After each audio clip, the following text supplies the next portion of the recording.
Good afternoon students. আশা করি তোমরা ভালো আছো, ভালো থাকো, ঘরে থাকো, সুস্থ থাকো এবং আমাদের স্কুল থেকে যে অনলাইনের ক্লাসগুলি প্রোভাইড করা হচ্ছে সেগুলোতে তোমরা অ্যাটেন্ড করো এবং তোমাদের যে হোমওয়ার্কগুলো দেওয়া হচ্ছে সেগুলো তোমাদের রেসপেক্টিভ টিচার্সের যে হোয়াটসঅ্যাপ নম্বর আছে সেই হোয়াটসঅ্যাপ নম্বরে সেন্ড করতে থাকো। তো এর আগের ক্লাসে আমরা তোমাদের পেজ নম্বর 151 এর কোয়েশ্চেন নাম্বার 14 পর্যন্ত সলভ করেছিলাম। আজ আমরা এর পরবর্তী যে কোয়েশ্চেন্সগুলো আছে সেগুলোকে সলভ করব। তো আমরা আজকে 15, 16 এবং 18 নম্বরের যে প্রবলেমসগুলো রয়েছে সেই প্রবলেমসগুলোকে সলভ করব। তো একটু লক্ষ্য করো, বোর্ডে তোমাদের 15 নম্বরের যে চিত্রটি রয়েছে সেটি কিন্তু আঁকা আছে। তো 15 নম্বর যে প্রবলেমটা সেটা আমি একবার পড়ে নিচ্ছি। এরই মধ্যে তোমরা বই এবং যে এক্সারসাইজ বুক আছে সেগুলোকে রেডি করে নাও। 15 নম্বর, এবিসি সমদ্বিবাহু ত্রিভুজের ভূমির একটি কোণ শীর্ষকোণের দ্বিগুণ, ত্রিভুজটির কোণগুলির পরিমাপ লিখি। দেখো, এক্ষেত্রে বলেছে এবিসি একটি সমদ্বিবাহু ত্রিভুজ। তাহলে এক্ষেত্রে এবিসি সমদ্বিবাহু ত্রিভুজটা এঁকে নেওয়া হয়েছে এবং বলেছে যে ভূমি সংলগ্ন কোণ, অর্থাৎ এক্ষেত্রে কোণ বি এবং কোণ সি এর কথা বলছে। তো কোণ বি এবং কোণ সি এর যে মানটি হবে সেটি হবে শীর্ষ বিন্দুতে, অর্থাৎ যে শীর্ষ কোণটি রয়েছে এবিসি ত্রিভুজের তার যে মান তার দ্বিগুণ। তাই এক্ষেত্রে সম্ভাব্য পিকচারটি এইরকমই হবে। যদি তোমরা ভাবো যে শীর্ষ কোণের যে পরিমাণটা আছে সেটাকে আমি বাড়িয়ে এটাকে আরেকটু স্ল্যান্ট করতে চাও তাহলে কিন্তু হবে না, কারণ শীর্ষ কোণের পরিমাণ, কারণ একটি সমদ্বিবাহু ত্রিভুজের ক্ষেত্রে শীর্ষ কোণের পরিমাণ যত বাড়তে থাকবে ততই ভূমি সংলগ্ন কোণের যে পরিমাপ সেটা কমতে থাকবে। তো যেহেতু এক্ষেত্রে শীর্ষ কোণের পরিমাপ ভূমি কোণের পরিমাপ থেকে ছোট বা কম, তাই সম্ভাব্য পিকচারটি এরকম হবে, অর্থাৎ যে সমান বাহুদ্বয় রয়েছে এবি এবং এসি সেটি একটু কম স্ল্যান্ট হবে। তো এক্ষেত্রে যদি আমরা ক্লাস যে অ্যাঙ্গেল এ রয়েছে তার মানকে যদি আমরা এক্স ধরে নিই তাহলে অ্যাঙ্গেল বি এর মান হবে 2x, কারণ ভূমিকোণ শীর্ষকোণের দ্বিগুণ, যেহেতু দ্বিগুণ তাই 2 গুণ হয়েছে।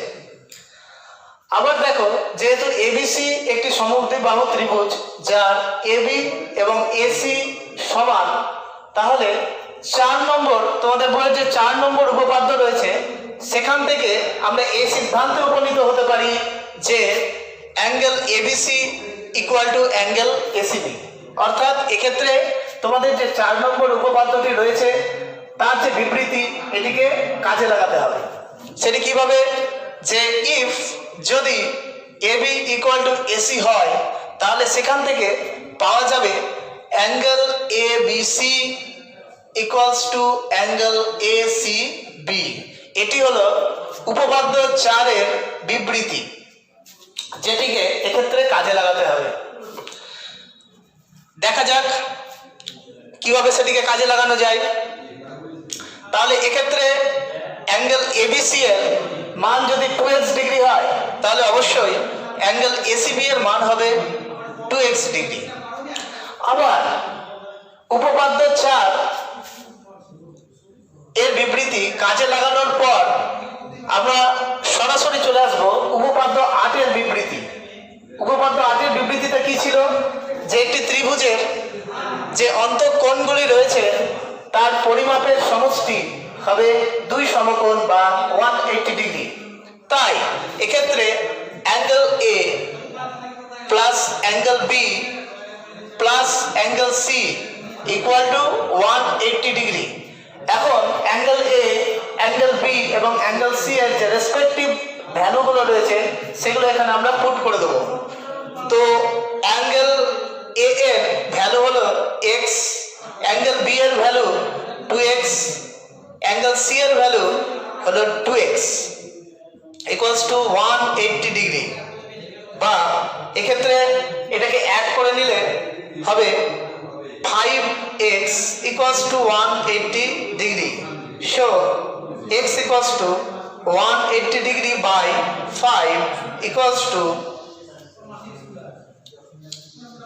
5 3 ja 15 and 3 is remaining and 30 is divided by 5 we will get the result 36. 36। তাহলে এক্ষেত্রে x এর মান কত হলো? এক্ষেত্রে x এর মান হলো 36, অর্থাৎ angle A equal to 36 degree. আচ্ছা, এরপর রয়েছে অ্যাঙ্গেল বি। অ্যাঙ্গেল বি দেখো, অ্যাঙ্গেল বি এর ভ্যালুটা কত? অ্যাঙ্গেল বি এর ভ্যালুটা হচ্ছে 2x। তাহলে এক্ষেত্রে 2 into 36 degree is equals to 72 degree. এরপর দেখো, যেহেতু অ্যাঙ্গেল বি এবং অ্যাঙ্গেল সি এর পরিমাপ সমান, তাই angle C is equals to 2 into 36 degree equals to 72 degree. অর্থাৎ এই যে এবিসি ত্রিভুজটি রয়েছে, এই এবিসি ত্রিভুজের অ্যাঙ্গেল এ, অ্যাঙ্গেল বি এবং অ্যাঙ্গেল সি, এই তিনটে অ্যাঙ্গেলেরই কিন্তু আমরা রেসপেক্টিভ ভ্যালু পেয়ে গেলাম। সেগুলো কি? অ্যাঙ্গেল এ এর নিউমেরিক্যাল ভ্যালু হচ্ছে 36 ডিগ্রি, অ্যাঙ্গেল বি এর নিউমেরিক্যাল ভ্যালু 72 ডিগ্রি, আর অ্যাঙ্গেল সি এর নিউমেরিক্যাল ভ্যালু হচ্ছে 72 ডিগ্রি।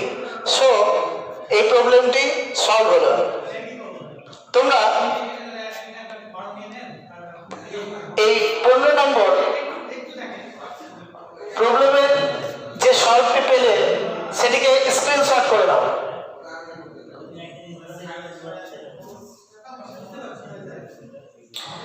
আচ্ছা, এর পরবর্তী আমরা 16 নম্বর প্রবলেমকে সলভ করব। তো দেখা যাক 16 নম্বর প্রবলেম কি বলছে। ট্রায়াঙ্গেল এবিসি এর angle BAC equals to 90 degree, angle BCA is equals to 30 degree. প্রমাণ করি যে AB equal to half of BC. তো দেখো, এখানে তার চিত্র অঙ্ক করা হয়েছে। এবিসি ত্রিভুজ, যেহেতু অ্যাঙ্গেল বিএসি এর পরিমাপ বলে দিয়েছে 90 ডিগ্রি, তাই এক্ষেত্রে 90 ডিগ্রি দেওয়া হয়েছে। অ্যাঙ্গেল বিসিএ এর পরিমাপ দিয়ে দেওয়া হয়েছে 30 ডিগ্রি, তাই 30 ডিগ্রি এখানে আমরা দিয়ে দিয়েছি। তো যেহেতু অ্যাঙ্গেল বিএসি এর পরিমাপ হলো 90 ডিগ্রি, তাই অ্যাঙ্গেল ট্রায়াঙ্গেল এবিসি হলো একটা রাইট অ্যাঙ্গেল ট্রায়াঙ্গেল, অর্থাৎ সমকোণী ত্রিভুজ। তাহলে ত্রিভুজ এবিসি কে আমরা সমকোণী ত্রিভুজ বলবো কেন? এর কারণটাই হলো যেহেতু এর অ্যাঙ্গেল বিএসি এর পরিমাপ 90 ডিগ্রি হয়েছে, তাই। তো এখন এক্ষেত্রে যদি আমরা উপপাদ্য 8 কে কাজে লাগাই তাহলে কি দেখতে পাবো? এই ত্রিভুজটির অ্যাঙ্গেল এ এর পরিমাপ হলো 90 ডিগ্রি, অ্যাঙ্গেল সি এর পরিমাপ হলো 30 ডিগ্রি। তো আমরা যদি এখন অ্যাঙ্গেল বি এর পরিমাপ করতে চাই তাহলে সেটিকে কিভাবে পসিবল হবে? এক্ষেত্রে আমরা যে উপপাদ্য 8 রয়েছে, 8 এর যে বিবৃতি সেটিকে কাজে লাগাবো। আমরা জানি উপপাদ্য 8 অনুসারে angle A plus angle B plus angle C equals to nothing but 180 degree. তো 180 ডিগ্রি লিখে দিলাম। তারপর দেখো, অ্যাঙ্গেল এ এবং অ্যাঙ্গেল সি এর যে ভ্যালু সেটি কিন্তু দিয়ে দেওয়া রয়েছে। অ্যাঙ্গেল এ এর ভ্যালু 90 ডিগ্রি, অ্যাঙ্গেল বি এর ভ্যালু নির্ণয় করতে হবে, তাই অ্যাঙ্গেল বি এর জায়গায় অ্যাঙ্গেল বি লিখে দিলাম। এরপর রয়েছে অ্যাঙ্গেল সি, যার নিউমেরিক্যাল ভ্যালু হচ্ছে 30 ডিগ্রি। সো 30 ডিগ্রি, এক্ষেত্রে 180 ডিগ্রি। তাহলে এখন 90 আর 30 কে অ্যাড করতে গেলে হয় 120। So 120 degree plus angle B is equals to 180 degree, অর্থাৎ জেনারেল সলিউশন। এরপর angle B is equals to 180 degree minus 120 degree equals to 60 degree. Therefore angle B, therefore the numerical value of angle B is 60 degree. Now here we see that এখানে আমরা দেখতে পাচ্ছি যে ABC ত্রিভুজের পরবর্তীতেও এটি উপরের দিকটায় রয়েছে, নিচের দিকে আমরা আরেকটি ত্রিভুজ এঁকে ফেলেছি। এটি আবার কি? এটাই হলো অঙ্কন, অর্থাৎ এক্ষেত্রে অঙ্কনটি হবে BA কে এমন ভাবে বর্ধিত করা হলো ডি পর্যন্ত, অর্থাৎ BA কে ডি পর্যন্ত এমন ভাবে বর্ধিত করা হলো যাতে করে BA ইকুয়ালস টু AD হয়। তাহলে এক্ষেত্রে অঙ্কন কি হবে? যে BA কে ডি পর্যন্ত এমন ভাবে বর্ধিত করা হয় বা করা হলো যাতে করে BA ইকুয়ালস টু AD হয়, অর্থাৎ BA এর মান আর DA এর মান যাতে ইকুয়াল হয়। তো এখানে আমরা মেনশন করে দিচ্ছি যে BA equals to AD, BA equals to AD।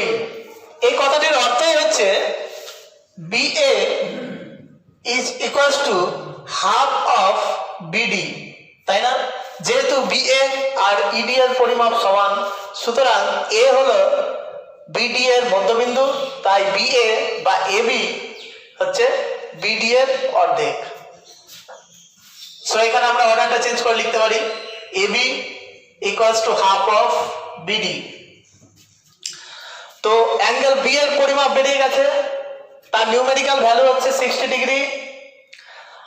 এখন আমাদের উদ্দেশ্য হচ্ছে অ্যাঙ্গেল ABC এবং অ্যাঙ্গেল ACD, অর্থাৎ উপরের ভাগের ত্রিভুজটি এবং নিচের ভাগের যে ত্রিভুজটি রয়েছে তাদেরকে সর্বসম দেখানো, অর্থাৎ ইকুইভ্যালেন্ট দেখাতে হবে।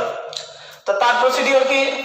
তার প্রসিডিওরটা এইভাবে দেখাতে হবে যে দেখো এক্ষেত্রে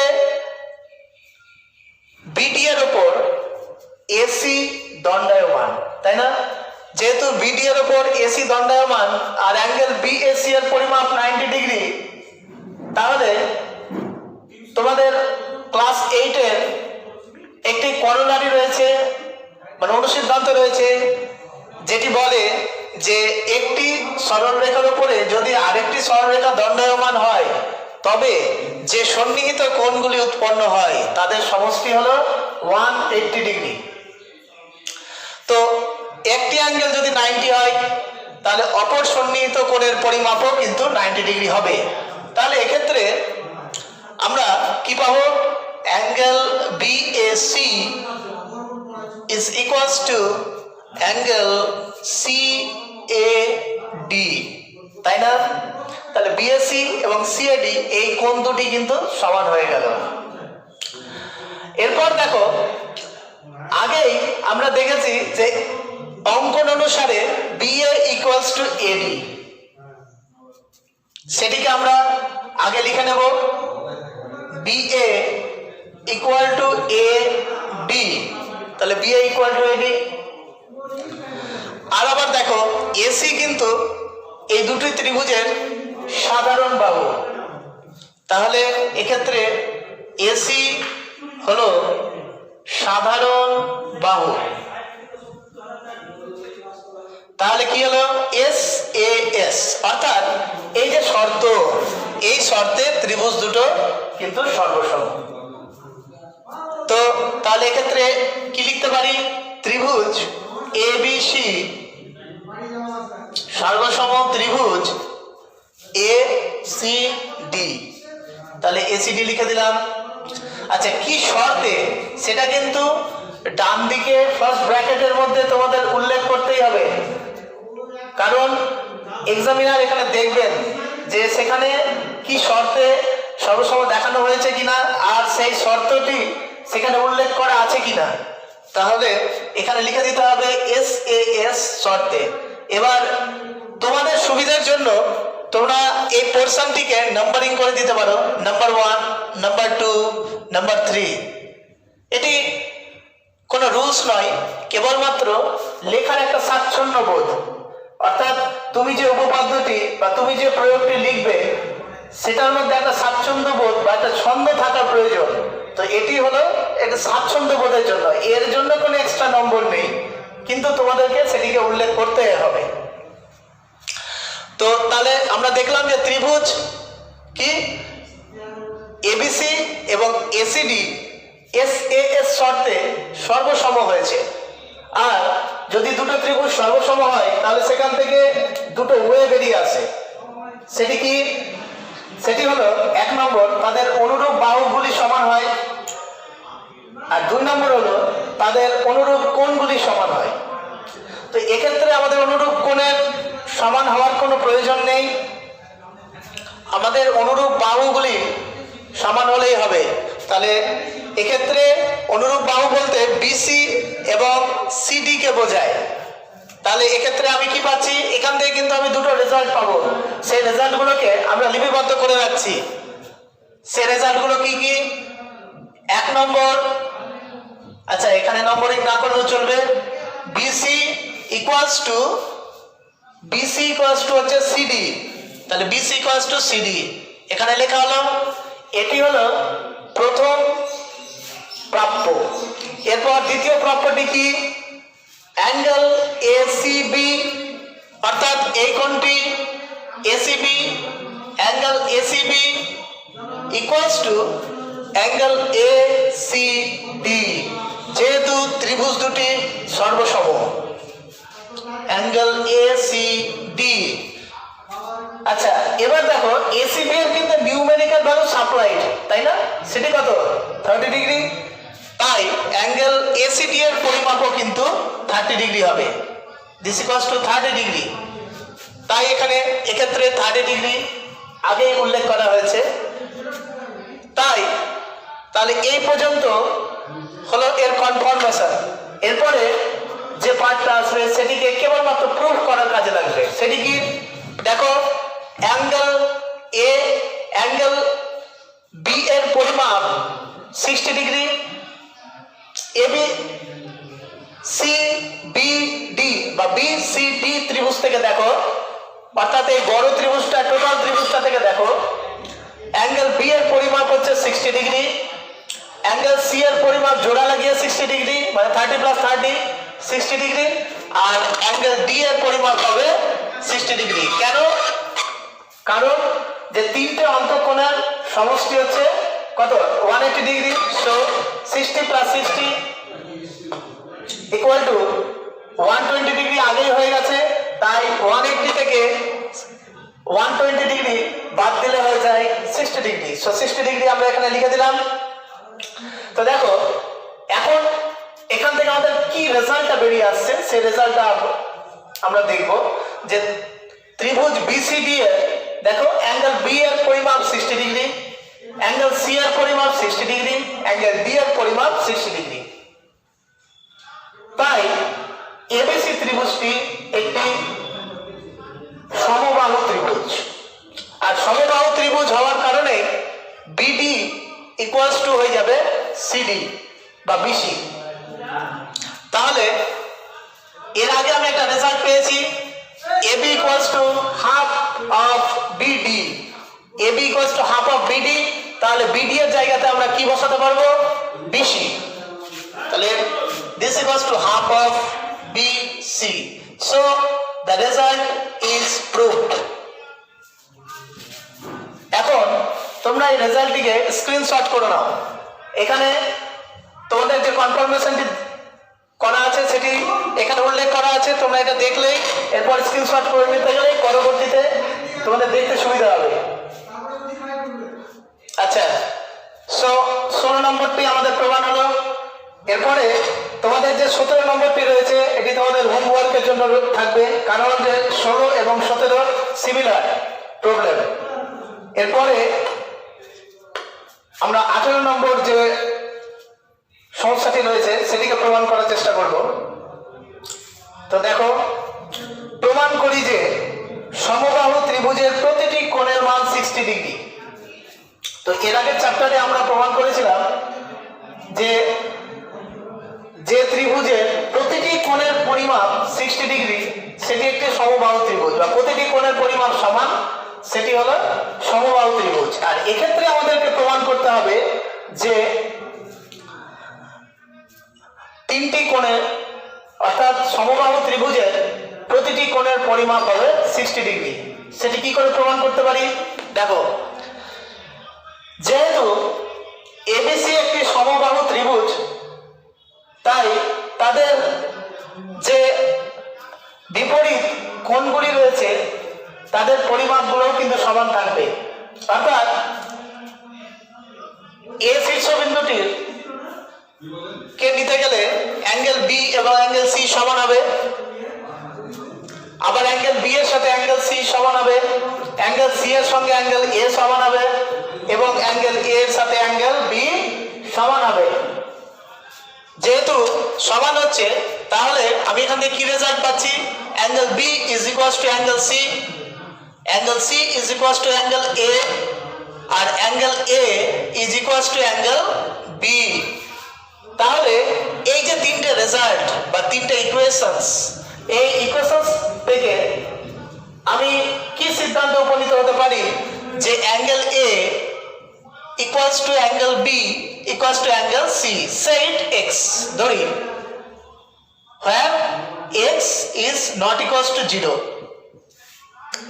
আচ্ছা, এই যে প্রপার্টিটা, এই প্রপার্টিটা অবশ্যই এখানে উল্লেখ করতে হবে। এটাও তোমাদের এক্সামিনার দেখবেন যে এখানে এটা লেখা আছে কিনা। তুমি যদি কোনো রাশির যদি একটা ভ্যালু, একটা নিউমেরিক্যাল ভ্যালু, একটা অজানা ভ্যালুকে যদি নিউমেরিক্যাল ভ্যালু রূপে ধরতে চাও, তাহলে সেটা অবশ্যই নন জিরো হিসাবেই ধরতে হবে। এবং যেহেতু তোমরা এটাকে নন জিরো হিসাবে ধরবে, তাই এটিকে তোমাদেরকে খাতাতে উল্লেখও করতে হবে। So angle A equal to angle B equal to x. So this is x, this is x and this is x. এখন 8 নম্বর উপপাদ্যের যে বিবৃতি, সেখান থেকে আমরা কি জানতে পারি? সেখান থেকে একটাই কথা জানতে পারি যে angle A plus angle B plus angle C এর পরিমাপ হবে 180 ডিগ্রি। তো আমরা এখানে লিখে দেব angle A plus angle B plus angle C is equals to 180 degree. এখন আমরা দেখি অ্যাঙ্গেল এ, অ্যাঙ্গেল বি এবং অ্যাঙ্গেল সি এর নিউমেরিক্যাল ভ্যালুগুলো কি আছে। তো আমরা নিউমেরিক্যাল ভ্যালুগুলো এখন কালেক্ট করব। আচ্ছা, এদের নিউমেরিক্যাল ভ্যালু দেখো, অ্যাঙ্গেল এ এর নিউমেরিক্যাল ভ্যালু হচ্ছে x, where x is non-zero, so we have to write the value of angle A is x, as well as the value of angle B is x, and also the numerical value of this angle means angle C is equals to x. So now if we add these three numbers, then we will get the 3 times of x, and 3 times of x is 180 degree. So the value of x is 180 degree by 3 is equals to 60 degree. So we have found the value x, যার numerical value হচ্ছে 60 degree. আর যেহেতু angle A, angle B and angle C is of same value, যেহেতু angle A, angle B এবং angle C প্রত্যেকটিরই পরিমাপ সমান, তাই প্রত্যেকটি কোণের পরিমাপই হবে 60 ডিগ্রি। তাই এখান থেকে এই সিদ্ধান্তে উপনীত হওয়া যায় যে একটি সমবাহু ত্রিভুজের প্রতিটি কোণ এর পরিমাপ 60 ডিগ্রি। সো তোমাদের 17 নম্বর এবং 19 নম্বর হোমওয়ার্ক থাকছে, তার সঙ্গে সঙ্গেই এই হোমওয়ার্কগুলো থাকলো। তোমরা এটাকে স্ক্রিনশট করে নাও, পরবর্তীতে লিঙ্ক নাও থাকতে পারে, তোমরা স্ক্রিনশট করে নাও। তাহলে এক্ষেত্রে পরবর্তীতে যখন তোমরা এই প্রবলেমটিকে খাতায় লিখবে তখন হেল্পফুল হতে পারে। So wait for the next class.